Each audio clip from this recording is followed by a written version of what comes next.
everyone, welcome back to Sydney and Starlet, and if you're new here, welcome, enjoy the videos. So today, me and Sydney are going to be reading Disney's DuckTales, Webby Saves the Day.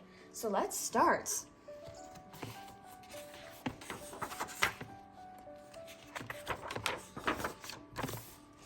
Donald Duck was away on a trip. Huey, Dewey, and Louie went to stay with their Uncle Scrooge McDuck.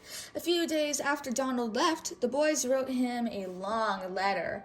The boys wrote, "Dear Uncle Donald, we hope you are having a fun trip. As soon as we said goodbye to you, our adventure began."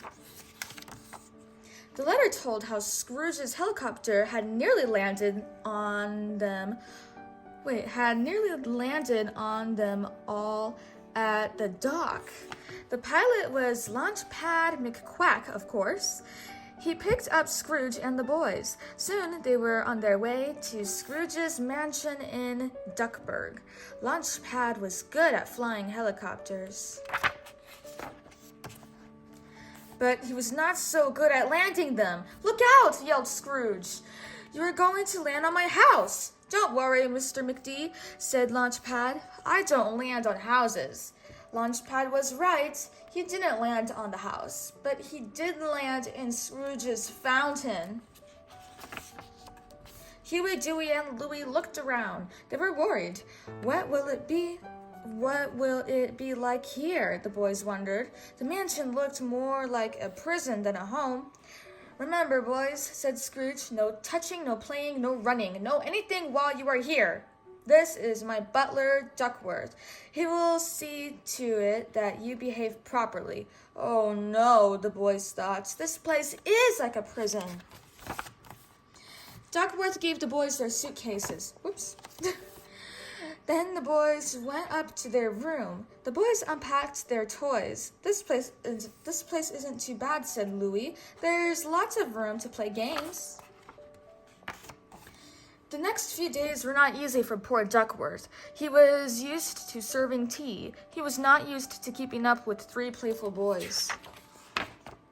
One day, Duckworth went to see Scrooge. "It is not my job to look after boys, sir," said Duckworth.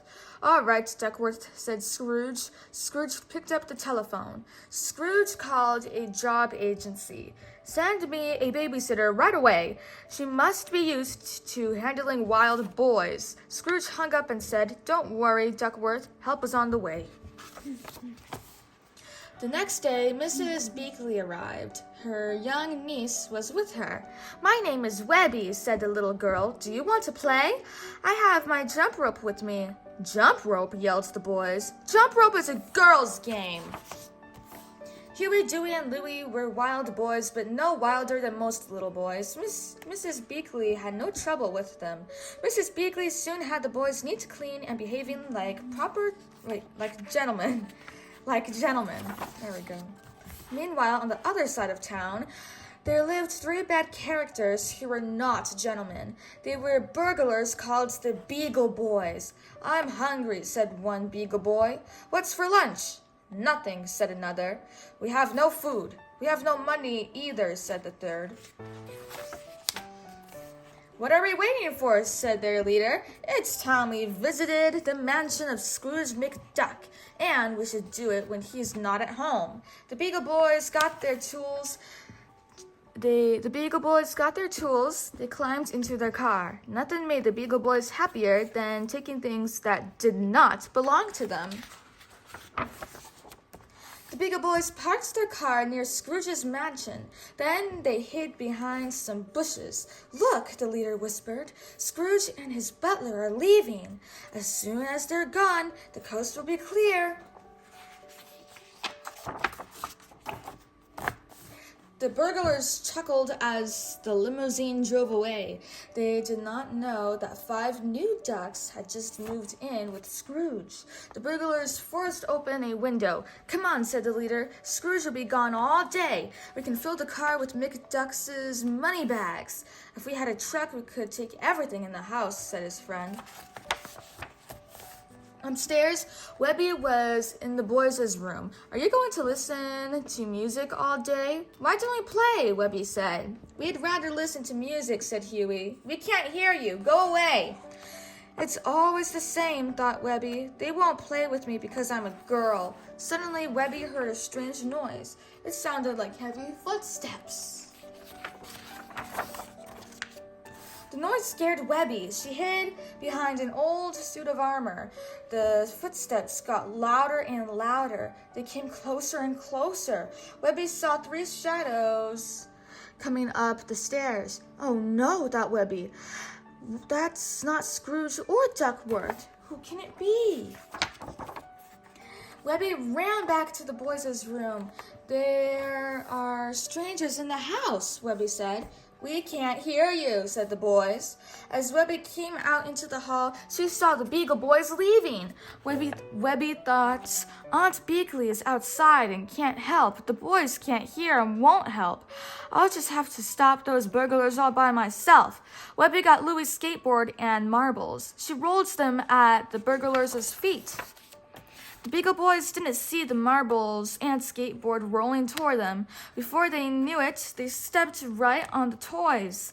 Yow! Yelled the Beagle Boys. Their feet slipped out from under them. All 3 burglars crashed to the floor. The suit of armor fell on top of them. That will teach you guys, said Webby. Webby quickly tied up the Beagle Boys with her jump rope. The boys' music was loud, but the noise in the hall was louder. Huey, Dewey, and Louie ran out of their room. Gosh, shouted Dewey. Webby caught the Beagle Boys. Just then, Scrooge came home. Mrs. Beakley was waiting for him. Scrooge was a big mess and said, Have those bad boys been making trouble again? No, Mr. McDuck, said Mrs. Beakley.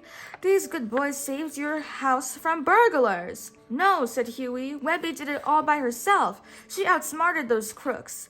Well done, Webby, said Scrooge. The police took the Beagle Boys away. The burglars were very embarrassed. They had been caught by a little girl. You're not so bad, Webby, said Huey. How about playing with us? Asked Dewey. We could go roller skating, said Louie. Maybe, said Webby, and then we could play with my jump rope. The end.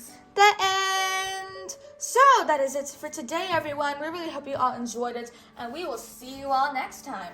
Bye-bye. Bye-bye. Pick out your favorite page. What sounds does the duck make? What? Quack, quack. What?